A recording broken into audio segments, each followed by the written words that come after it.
Coverage you can count on continues with Glenn Marini's Sports Report. And welcome back to the Fort Wayne Country Club, where if you're a Purdue fan, this is the place to be. The Coaches Caravan making its annual stop here, and if you're talking Purdue sports, you're probably talking about the Purdue football team. If you're talking Boilermaker football, no better guy to talk to than the man to my right, Darrell Hazell, the new head coach. Coach, hey, we appreciate the time.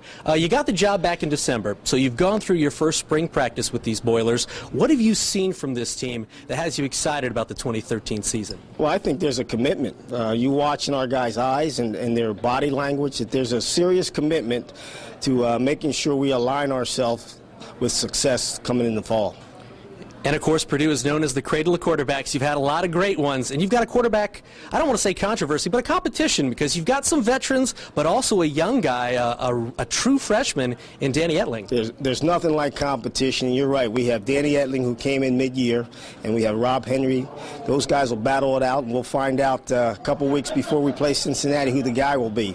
Coming into Purdue, people talked about your three-point plan. Tell me about your three-point plan and the progress that you're looking to make with this program. Well, it's all about people. And, you know, if you can get the people to do the right things all the time, then you got a chance to be successful. So we have what we call our A Players Manual, and that says that nobody in the organization is allowed to underachieve. And if you're an A player, you better get an A. If you're a B player, you better get a B. And that's in all walks of life. So that's something that we'll study constantly to make sure we're making the strides that we need to make.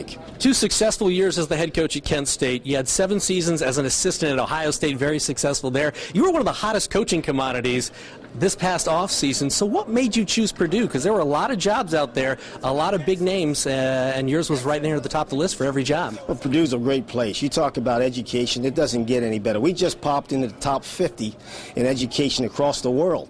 There's 17,036 schools in the world, and we're in the top 50. That says a lot. But also what drives me on a daily basis is to get Purdue out of the middle in football. And I want to make, with our staff, we want to make this thing be very prominent across the globe.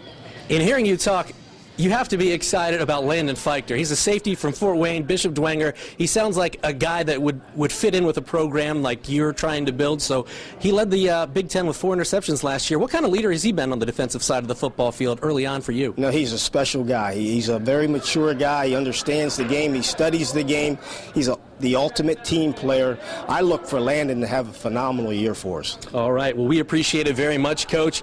Darrell Hazell, the new head coach of the Purdue football program, expecting big things, coming off an 11-3 year at Kent State last season, and the Boilers looking for a good football season here in 2013. Of course, we're going to talk more about the Boilers at 11 o'clock. We'll hear from Matt Painter, plus we'll talk about a couple of Comet signings. That's coming up at 11. But for now, I'm Glenn Marini. We'll have more coverage you can count on coming up after this.